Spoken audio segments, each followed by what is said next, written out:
My husband divorced me while I was deployed in Iraq and took our savings, but then The email arrived at 0347 hours Baghdad time, glowing on my laptop screen in the cramped communications bunker at Camp Liberty. The subject line made my stomach drop. New life, new rules. Annalise, I'm done pretending. Jessica and I are getting married next month. The house is being sold, accounts are closed. You chose the army over us. Live with it. Jasper. I stared at those words until they blurred, the familiar hum of generators and distant helicopter rotors fading into white noise. Around me, other soldiers typed emails home, their faces lit by blue screen glow, unaware that my world had just imploded. My name is Annalise Mitchell.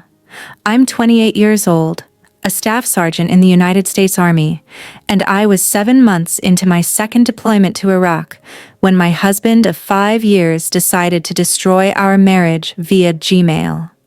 7 months of sleeping in a concrete bunker, eating MREs, and dodging mortar attacks while Jasper lived it up with his secretary back in North Carolina. The woman I'd trusted to water my plants while we were gone had apparently been watering something else entirely. I scrolled down, my hands trembling slightly. Bank statements. Our joint savings account empty. $42,000 gone.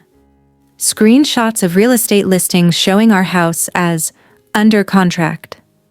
Photos of a brunette woman in a wedding dress, standing in what looked suspiciously like my kitchen, wearing what looked suspiciously like my grandmother's pearl necklace. The cruelty was surgical in its precision. Not a phone call. Not even a proper letter. Just a cold, calculated email sent while I was 6,000 miles away, serving my country and trusting him to hold our life together. Jessica Carmichael, according to the email signature. Future Mrs. Peterson. She'd kept her last name professional, but was already planning to take his. The woman looked barely out of college, probably 23 at most, posing in my wedding jewelry like she'd won some kind of prize. For 7 months, I'd been eating sand, sweating through 120-degree heat, and watching for IEDs while Jasper had been playing house with his little girlfriend, spending money I'd earned through blood, sweat, and sacrifice. Every dollar in that account represented late nights at the base, extra duties, combat pay that I'd carefully saved while he worked his comfortable desk job at the insurance company. The rage hit first, hot and sharp. Then came something colder, more calculated. Jasper had always underestimated me. He saw the woman who packed his lunches and ironed his shirts, not the soldier who'd survived 2 combat deployments and earned a combat action badge in Fallujah. He'd made a critical tactical error, and as the fury crystallized into icy determination, I realized he was about to discover exactly who he'd married. I closed my laptop and stepped outside into the Iraqi night. The desert sky stretched endlessly above, stars brilliant in a way they never were back home in Charlotte. The heat was still oppressive even at this hour, but something about the vastness of it helped me think clearly. This was far from over. The next morning brought the familiar rhythm of deployment life, but everything felt different now. As I went through my duties at the forward operating base managing supply convoys, coordinating with Iraqi security forces, briefing junior soldiers, my mind kept circling back to Jasper's betrayal. The other soldiers in my unit noticed my distraction. "You good, Sarge?" Specialist Rodriguez asked as we prepped for the morning convoy briefing. "You seem off today." I forced a smile. "Just tired. Long night." But it wasn't tiredness. It was the peculiar clarity that comes when someone you trusted completely shows you their true nature. Jasper and I had been together for 7 years, married for 5. We'd met when I was a young soldier at Fort Bragg and he was working at a bank downtown. He'd seemed charming, stable, understanding about military life. Looking back, the warning signs had been there for months. The way he'd grown increasingly resentful about my deployment schedule. How he'd started making comments about choosing the army over family, The gradual shift from supportive spouse to someone who made me feel guilty for my service. During my first deployment to Afghanistan, he'd been perfect. Care packages, daily emails, promises to keep everything together at home. This time, the communication had become sporadic, filled with complaints about how lonely he was, how hard his life was, while I was gone. I should have seen it coming. The signs were all there in hindsight. The way he'd insisted on being added to all our accounts before this deployment, claiming it would make managing bills easier while I was overseas. How he'd gradually taken over all our finances because my military schedule was too unpredictable. The slow isolation from my friends and family, always with reasonable excuses about why we couldn't visit or why they couldn't come over. What Jasper didn't know, what he'd never bothered to learn, was that military spouses like me don't survive combat deployments without learning to plan for the worst. We don't trust blindly. We prepare. And 2 years ago, when I'd first started hearing horror stories about soldiers getting cleaned out while deployed, I'd taken steps that Jasper was about to discover in the most painful way possible. As I made my rounds that day, checking on soldiers, reviewing security protocols, coordinating with our Iraqi counterparts, I thought about trust. These men and women trusted me with their lives, their safety, their mission success. I took that responsibility seriously. I'd extended the same trust to Jasper, and he'd weaponized it against me. But trust is earned through actions, and betrayal comes with consequences. Jasper was about to learn that the woman he thought he knew, the compliant wife who managed the household while he pursued his career, had been planning for this possibility all along. I waited until after evening chow to respond to Jasper's email. The mess tent had mostly cleared out, leaving just a few soldiers playing cards and the ever-present sound of generators humming outside. I opened my laptop and stared at the cursor blinking in the reply field. Years of military training had taught me the value of measured responses. When someone attacks you, you don't react emotionally. You assess the situation, gather intelligence, and respond strategically. Jasper's email wasn't just a personal betrayal, it was a tactical error of epic proportions. I typed 6 words. "Are you absolutely sure about that?" Then I hit send. The beauty of the response was its simplicity. Jasper would read it and wonder what I meant. He'd probably dismiss it as the desperate bluster of a woman who'd just lost everything. He'd go back to his new life, confident that he'd outmaneuvered me completely. And for the next few days, he'd be right to feel confident.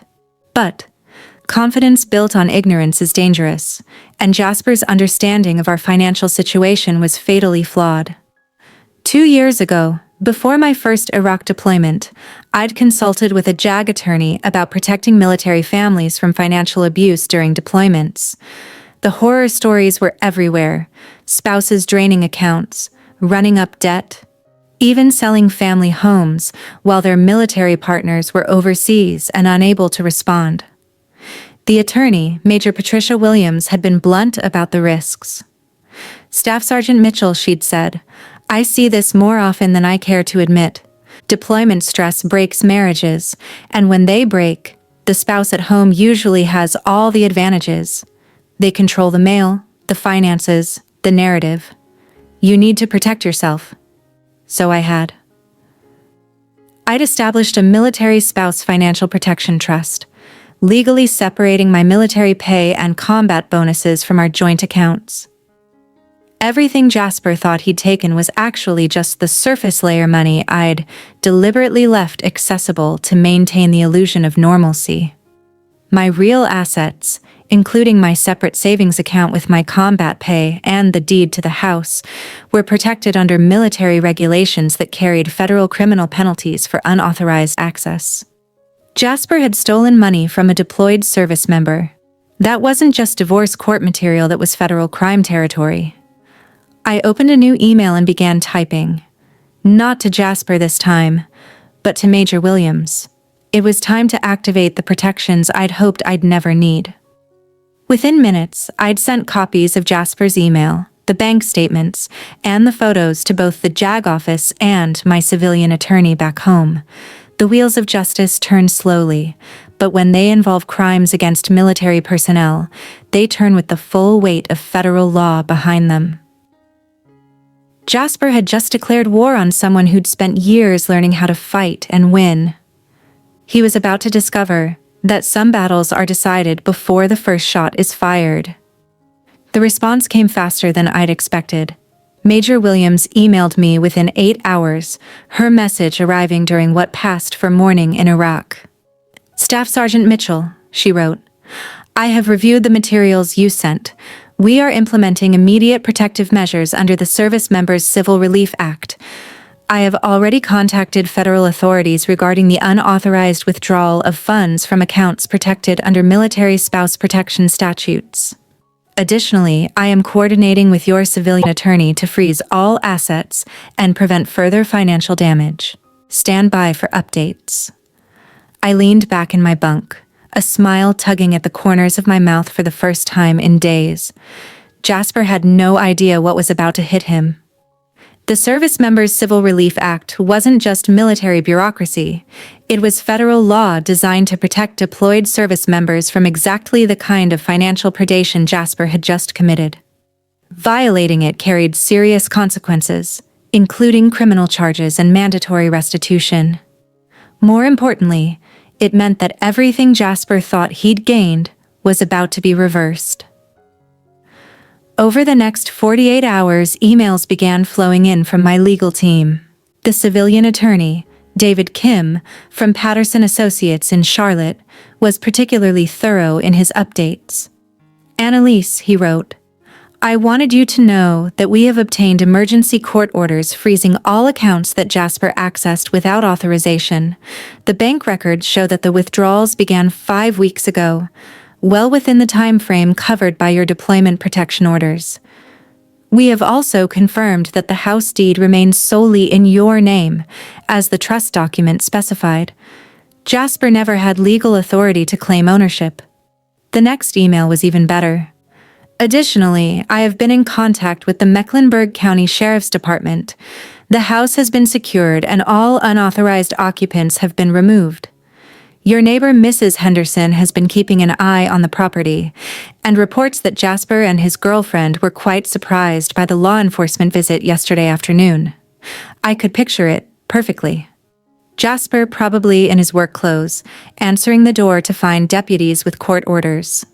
The look of confusion giving way to panic as they explained that he was living in a house that didn't belong to him, that the money he'd spent belonged to a deployed service member, and that his actions constituted multiple federal crimes.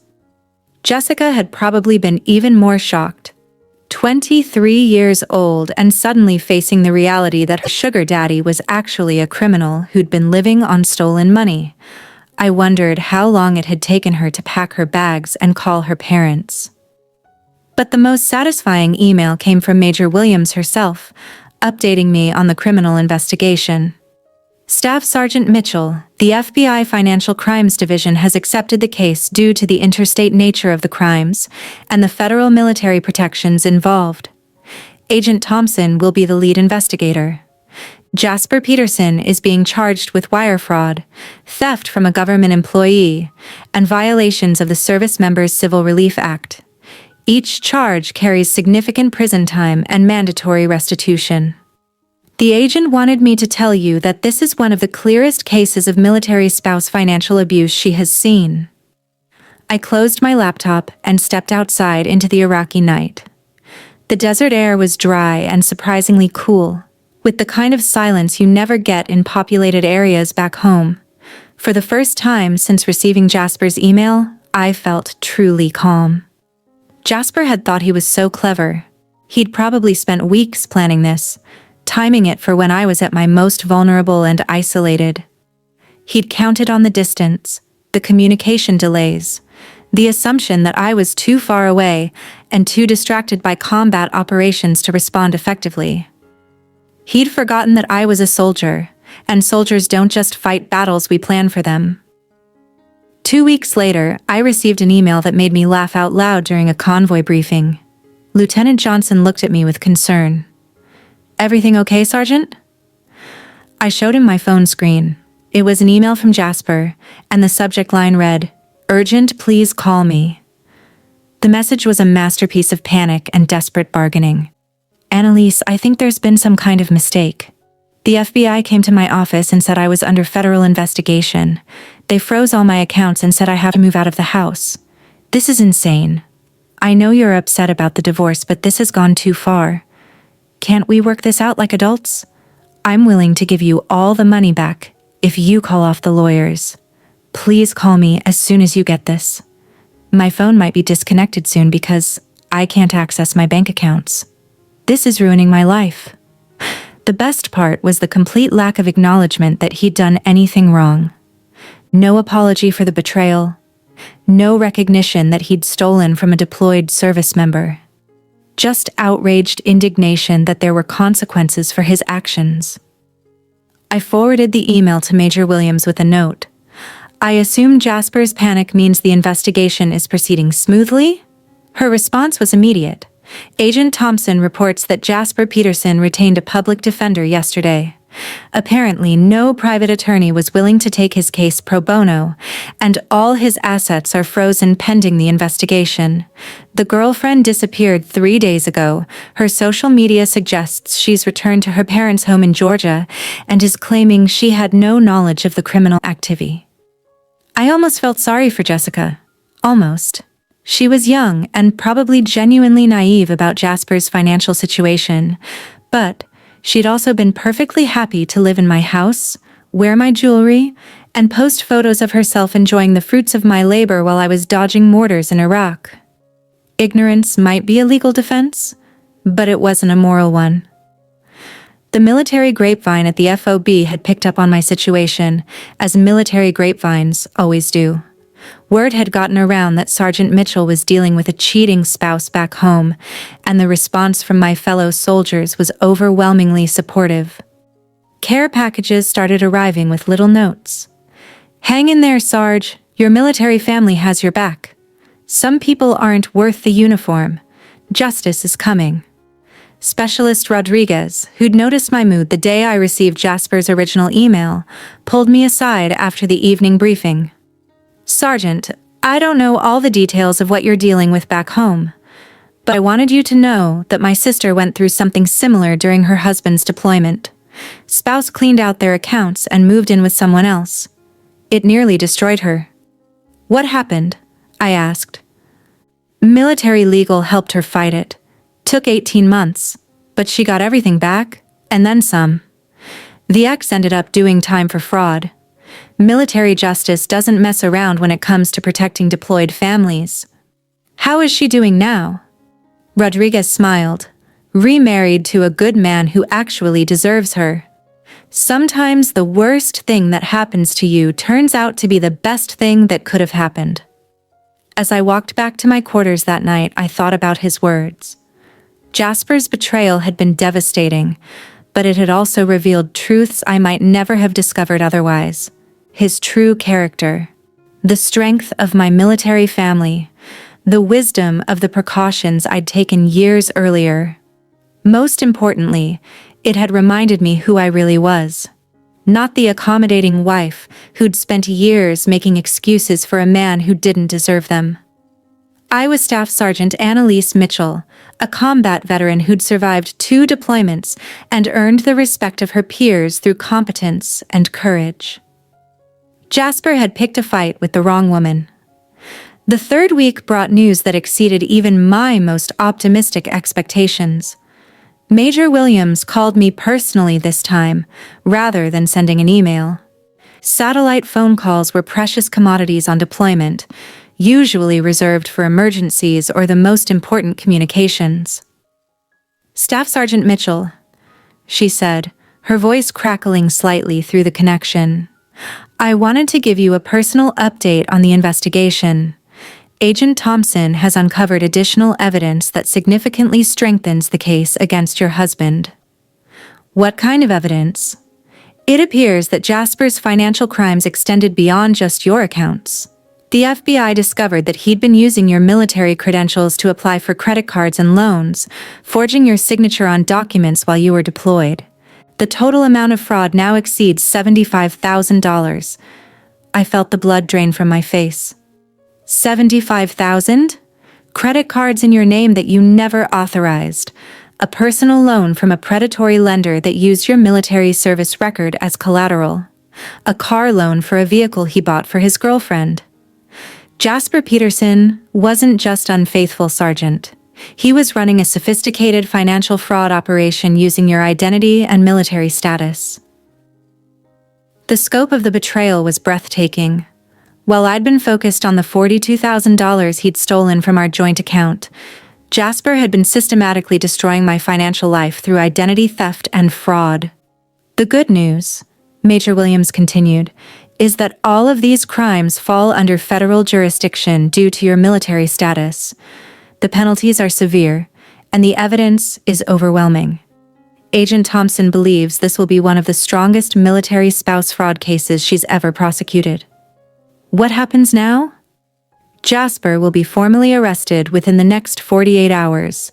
The charges include identity theft, wire fraud, bank fraud, forgery, and multiple violations of military protection statutes.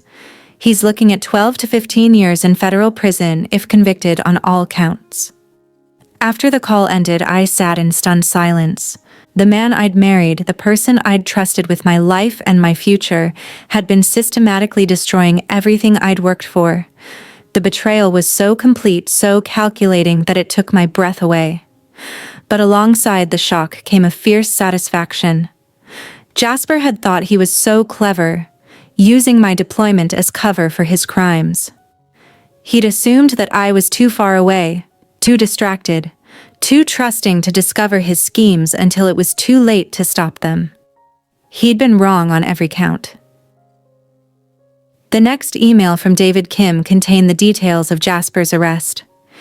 He'd been taken into custody at 7 a.m. while trying to board a plane to Atlanta, apparently planning to join Jessica at her parents' house. The arresting agents found him carrying nearly $8,000 in cash money that had been traced back to the fraudulent loans he'd taken out in my name.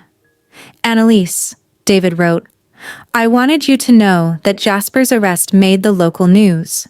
The headline was, 'Local man arrested for defrauding deployed military wife.' The story mentioned your combat action badge and your multiple deployments. The community response has been overwhelmingly supportive of you." I smiled at that. Jasper had always been concerned about his image, about what people thought of him. The idea that his crimes were now public knowledge, that everyone in our hometown knew exactly what kind of man he really was, would probably hurt him more than the prospect of prison time.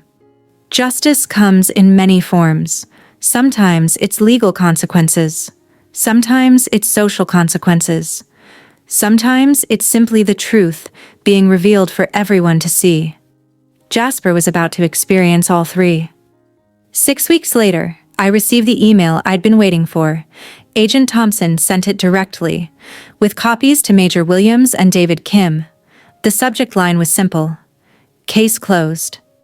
"Staff Sergeant Mitchell," she wrote, "Jasper Peterson has accepted a plea agreement. He pled guilty to all charges in exchange for a sentence of 10 years in federal prison and full restitution of all stolen funds, including penalties and interest. The total restitution amount is $94,000. Additionally, he has agreed to forfeit any claim to marital assets and will not contest the divorce." I read the email 3 times to make sure I understood correctly. Jasper, who'd started this nightmare by stealing from me while I served my country, was now facing 10 years in prison and complete financial ruin. The man who'd thought he could outsmart a deployed soldier had been outmaneuvered at every turn. The restitution amount was particularly satisfying. Not only would I recover every penny he'd stolen, but the penalties and interest meant I'd actually come out ahead financially. Jasper's crimes had backfired so spectacularly that they'd made me wealthier than I'd been before his betrayal. David Kim's follow-up email contained even better news. "Annalise, Because Jasper signed the asset forfeiture agreement, you now have clear title to the house with no outstanding liens. The fraudulent loans have been voided and transferred to Jasper's personal responsibility. You will resume ownership of all marital assets immediately upon your return from deployment. I closed my laptop and walked outside to watch the sunset over the Iraqi desert. The sky was painted in brilliant oranges and purples, the kind of natural beauty that reminded you why some things were worth fighting for. Jasper had tried to take everything from me while I was serving my country. Instead, his greed and stupidity had cost him his freedom, his future, and any claim to the life we'd built together. The woman he'd betrayed was coming home to a debt-free house, a clean credit record, and the satisfaction of seeing justice served. 4 months later, I stepped off the plane at Charlotte Douglas International Airport, officially home from my second Iraq deployment. The North Carolina air felt humid and thick after months in the desert, but it smelled like freedom. My sister Emma was waiting at the gate, her face lighting up when she saw me. We hadn't talked much during the deployment. I'd kept the details of Jasper's crimes private, sharing only the basic fact that we were divorcing. Now, as we drove toward my house, I filled her in on everything that had happened. 10 years? She asked, her voice incredulous. For stealing from a deployed service member, I corrected. The federal penalties are severe when you commit the crimes against military families. Jasper learned that the hard way. What about Jessica? She cooperated with the investigation in exchange for immunity. Turns out she genuinely had no idea about the fraud. She thought Jasper was just a successful businessman with a wife overseas. When she found out the truth, she helped the FBI trace the money. We pulled into my driveway, and I stared at the house I hadn't seen in 14 months. It looked exactly the same from the outside, but everything about it felt different now. This wasn't the home I'd shared with Jasper. It was my home, bought with my sacrifice and defended with my planning. Mrs. Henderson, my elderly neighbor, came rushing over as soon as she saw the car. Annalise, welcome home, honey. I kept an eye on everything just like you asked. That husband of yours sure made a scene when the police came. I've never seen anything like it. Thank you for watching the house, Mrs. Henderson. I appreciate everything you did. Are you doing okay, dear? This must have been so hard for you. I looked at my house, my sister, the familiar neighborhood where I would now build a new life. Actually, Mrs. Henderson, I'm doing better than okay. I'm exactly where I'm supposed to be. The revenge I'd taken wasn't about anger or hatred. It was about justice, preparation, and the simple truth that actions have consequences. Jasper had gambled everything on the assumption that I was too far away and too trusting to protect myself. He'd lost completely. As I walked into my house for the first time as a truly free woman, I reflected on how his betrayal had ultimately revealed my own strength and taught me that sometimes the most devastating revenge is simply letting someone destroy themselves with their own choices. The desert had taught me many things, but perhaps the most important was this: when someone shows you who they really are, believe them. And when they try to destroy you, make sure you're prepared to destroy them right back. Jasper had underestimated the wrong soldier, and now he had 10 years in federal prison to think about that mistake.